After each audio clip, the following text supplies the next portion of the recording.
अस्सलाम वालेकुम व्यूअर्स, मेरे चैनल रिजवान खान में खुश आमदीद। तो व्यूअर्स, सबसे पहले मैं रिक्वेस्ट करूंगा कि जिन्होंने मेरा चैनल अभी तक सब्सक्राइब नहीं किया है वो मेरे इस चैनल को सब्सक्राइब करें, ताकि मैं इस चैनल पर आपके लिए डिफरेंट टॉपिक पर मुख्तलिफ इंटरेस्टिंग वीडियोस अपलोड करता रहूं। तो व्यूअर्स, आज मैं जिस टॉपिक पर आपसे डिस्कशन करना चाह रहा हूं वो है facts and care guide of beautiful parrot fish, जिसे ब्लड पैरट या पैरट सिक्लेट भी कहते हैं। तो व्यूअर्स, जैसा कि आपको मालूम है कि ये सिक्लेट फैमिली से बिलोंग करती है और ये एक नेचुरल ब्रीड नहीं है, यानी ये हाइब्रिड फिश है। इसे फर्स्ट टाइम क्रिएट किया गया था ताइवान में अराउंड 1986 में। और व्यूअर्स, ये मैं आपको बताता चलूँ कि ये बहुत ही एग्रेसिव फिश है और आप इसे अपने एक्वेरियम में रखना चाहते हैं तो एक्वेरियम का साइज़ मिनिमम 30 गैलन ज़रूर होना चाहिए। और चूंकि ये व्यूअर्स, ये फ़िश बहुत ज़्यादा वेस्ट क्रिएट करती है, तो हाई वॉल्यूम फिल्ट्रेशन आप इंस्टॉल करें अपने एक्वेरियम में। जैसा कि पावर हेड फिल्टर है वो आप लगा लें अगर आप अपने एक्वेरियम का पानी क्रिस्टल क्लियर चाहते हैं। तो व्यूअर्स, ये आप के अपने एक्वेरियम में सिंगल भी रख सकते हैं, स्कूल यानी ग्रुप की सूरत में भी रख सकते हैं, और टैंक मेट्स भी मैं आपके इसके साथ बताता चलता जाता हूँ कि आप कौन से टैंक मेट्स इसके साथ रख सकते हैं।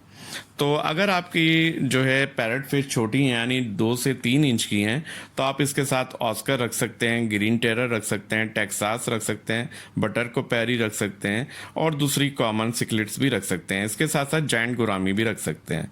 और अगर आप शार्क रखना चाहें तो इसके साथ शार्क आप रख सकते हैं, बाला शार्क, एल्बिनो शार्क, नाजा shark, blue line shark, rainbow shark, यानी शार्क की तकरीबन सारी वैरायटी इसके साथ रह सकती हैं।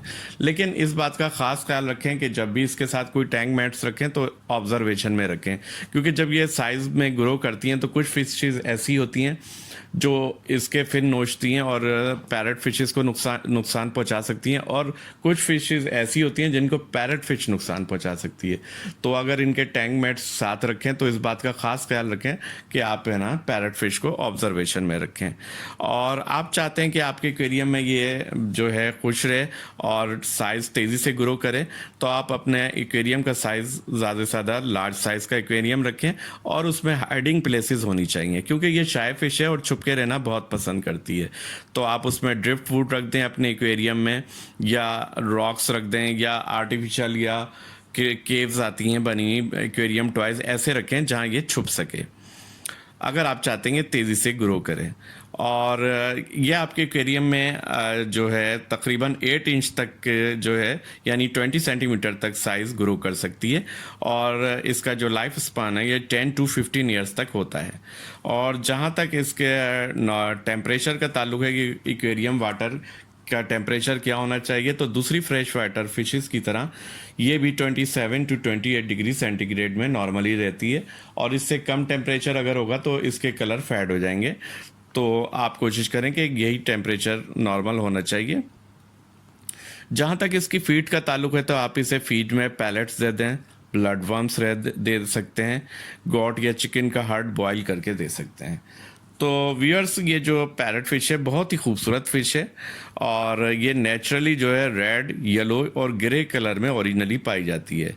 इसके अलावा ये मार्केट में ब्लू, ग्रीन, पर्पल या टैटू बने हुए पैरट फिश भी अवेलेबल होते हैं, लेकिन कोशिश करें आप वो परचेज़ ना करें, क्योंकि ये वो इंजेक्टेड कलर होते हैं या डाई किए हुए होते हैं, जिससे इसकी लाइफ जो है ना बहुत कम हो जाती है और ये जल्दी मर जाती हैं। तो कोशिश करें इनको इनके नेचुरल कलर्स में ख़रीदें। तो व्यूअर्स, उम्मीद है मेरी आज की ये वीडियो आपको बहुत पसंद आई होगी। अगर आपको मेरी आज की ये वीडियो पसंद आई हो तो बराए मेहरबानी लाइक ज़रूर करें और मेरे इस चैनल को सब्सक्राइब करें। इसके अलावा आपको पैरट फिश से मुतालिक कोई भी मालूमात चाहिए तो आप कमेंट्स में मुझसे पूछ सकते हैं, तो मैं आपको उसका जवाब दे दूँगा। Thank you very much.